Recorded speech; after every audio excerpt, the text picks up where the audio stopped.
everybody, welcome back to the channel. Today's video was supposed to be a full-length video on just the Cherokee tournament, but unfortunately that day did not go very well for us. Unfortunately, on tournament day, my dad and I caught one fish apiece. They were decent sized fish, but it just was not the best day on the water for us. And if you're interested in how the day went, you can hang to the end of the video and I'll talk more about it then. But this video is going to cover 2 days of practice and the actual tournament day that I felt weren't long enough to make videos on their own, but together it was a nice little video, at least to hold y'all over until the next video, which is going to be coming out next Friday, hopefully, which is going to cover our first float on the French Broad for this year. And it was a much better day, a much needed confidence booster. But stick at the end if you want to know about placement and just how the day went. I'm going to do a short explanation on that. But without further ado, here's the video.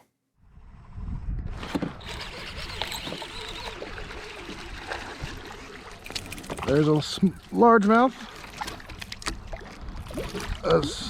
He looks like he'd be a keeper. Oh, he's a little short, but it's a little largemouth on the crankbait out here on the rocks on the riprap. So that's a good sign. They're still hitting crank. Hopefully there's some bigger ones out here. We gotta get this ding dialed in. We've got another chromium bait caster. Actually got 2 more.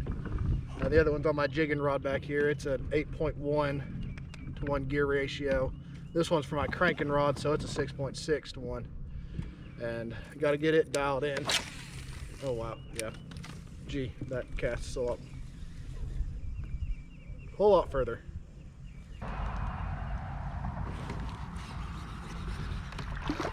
Oh, that's a nice little largemouth. Hey, that's actually a real nice largemouth.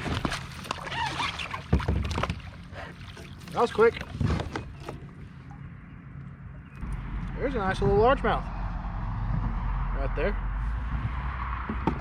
Get him on the measuring board. Yeah. On the measuring board. He's 14 3/4. So a solid little keeper. Little largemouth. Oh, he's wild. Right off this point here. That is a good sign. When we were out here last Saturday, caught one very early on off this riprap. So I'm definitely going to mark that on my maps. And if we can catch, if we're going to catch him on crankbait, I'll be happy. I love fishing crankbait.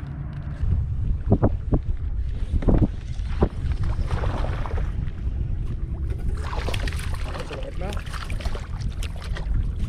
Red crank again. Not a monster, but he's a keeper. There's another little largemouth. He's about keeper size. So I think we're going to be dealing with the same thing. We don't need to be back in the coves just yet. We need to be closer to where the deeper water is.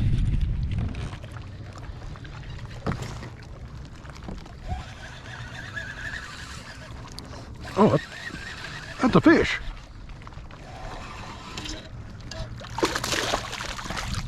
Not a bad one at that.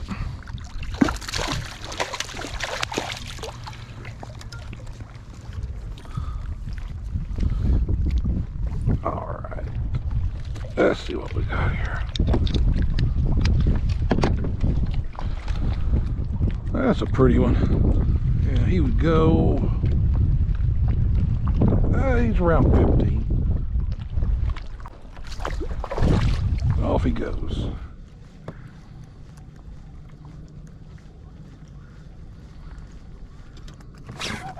There we go.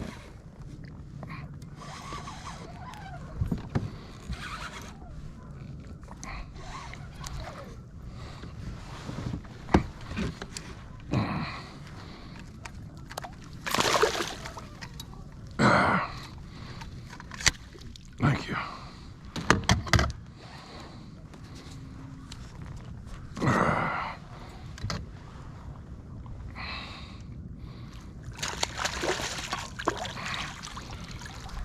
Yeah. Yeah, that's a beauty right there. All right, there we go. 18 inches, beautiful, healthy fish. Little pointer. The net right there really helps in case he decides to get really floppy. But there we go, beautiful smallie right here off this point. What we've been looking for. Gonna set him free. Yes.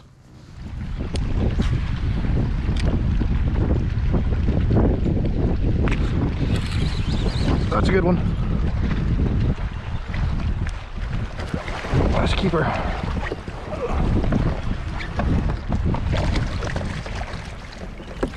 Oh, there we go. Finally. Took a while.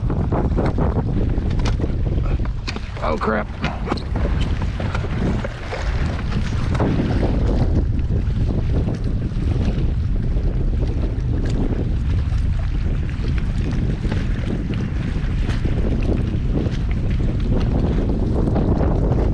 Oh my gosh, this wind is terrible.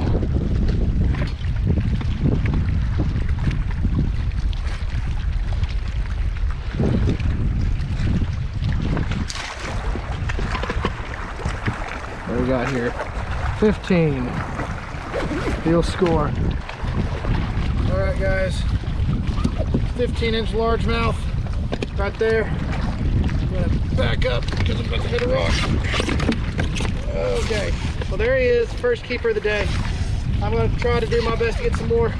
Yeah. I'm gonna submit him and go back a little bit of a ways. But Lord help, this wind is killer.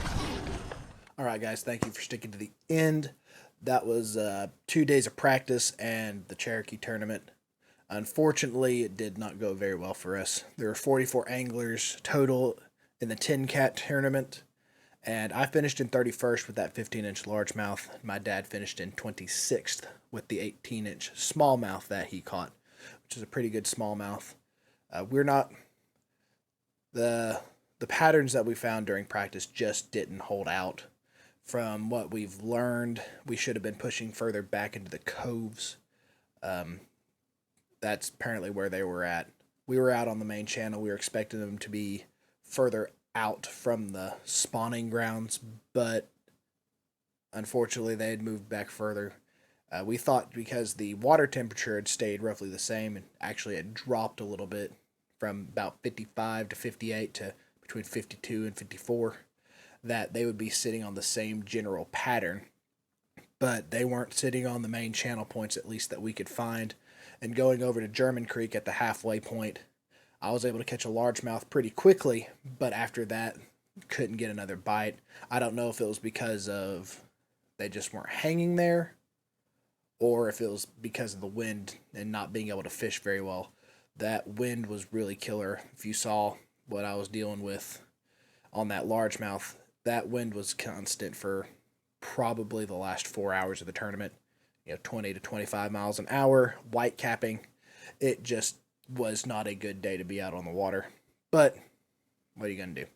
It was kind of disappointing. A little bit of a confidence buster to get out there. My dad caught that 18-inch smallmouth within the first hour of the tournament, and we thought we had a pattern going, but then got nothing. And I mean nothing, no bites on anything. Through crankbait, through lipless, through spinnerbait, through chatterbait, through jig, through Ned rig, through jerkbait. Couldn't get anything over on Noe Creek. And then we decided, because I took a look at the scoreboard and noticed that pretty much all of the top 10 were catching largemouth, that we should head over to German Creek because that was our largemouth spot. So we headed over to German Creek, and within the first 15 minutes of fishing, I caught that 15-inch smallmouth or largemouth, and I thought, oh, well, if we can catch 5 15-inch largemouth apiece, that would have placed us pretty high, probably both in the top 10. But unfortunately, didn't get another bite, and I don't know. I tried everything there too. And being out in that wind was very, very difficult. It was very hard to do, even with the pedal drive. I've been out in winds like that in a paddle kayak, and it was no fun. It's not much better with the pedal yak. At least I could fish while moving. I had to keep pedaling about as hard as I could to stay in one spot to make a single cast, and then I had to really book it to make it any further out. But again, wasn't the best day on the water. In fact, most of the tournaments this year haven't done too terribly well. I finished okay on Norris, finished in 15th out of 30-something anglers. Didn't place very well on Watts Bar, but again, we got into Muskie, and we probably could have caught more bass if we'd been focusing on that. Chickamauga was just a bad day overall, and Cherokee, again, wasn't the best day either, so that was a little disappointing. Kind of busted our confidence a little bit.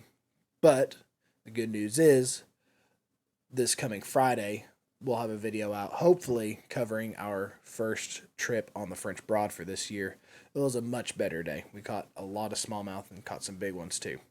So I'm working on editing that now, and hopefully get that up by Friday. As for tournament action, there's supposed to be a tournament on Dale Hollow on April 27th, but we will not be able to participate because we have a family member graduating from high school, so we'll be attending that. And it's probably a good thing that we're not doing that one, because the very next weekend, that Saturday, which is May 4th, Star Wars Day, is the Douglas tournament. So having back-to-back tournaments for the weekends would have been very difficult, especially that Douglas one, because we'll be up in Johnson City that Friday night, and then lines in for the Douglas tournament, if it's the same as it was last year, is going to be like 6:30 in the morning.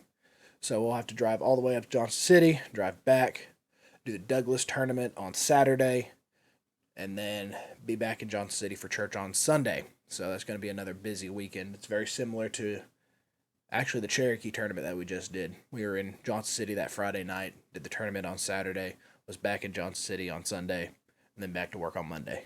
So busy weekend. So having to go to Dale Hollow the weekend before, which is about a 4 or so hour drive for us, that would have been pretty daggone killer.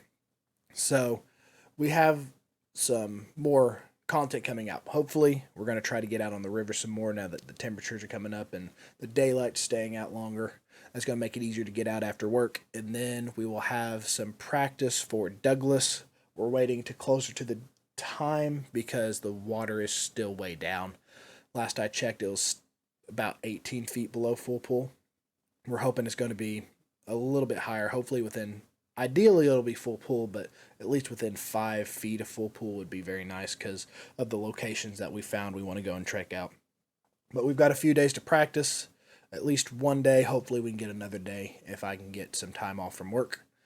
But I think that covers basically everything. Our next big event is on Douglas. I will have a French Broad float up for you next week. And I hope you all have a fantastic weekend, and we will see you in the next one.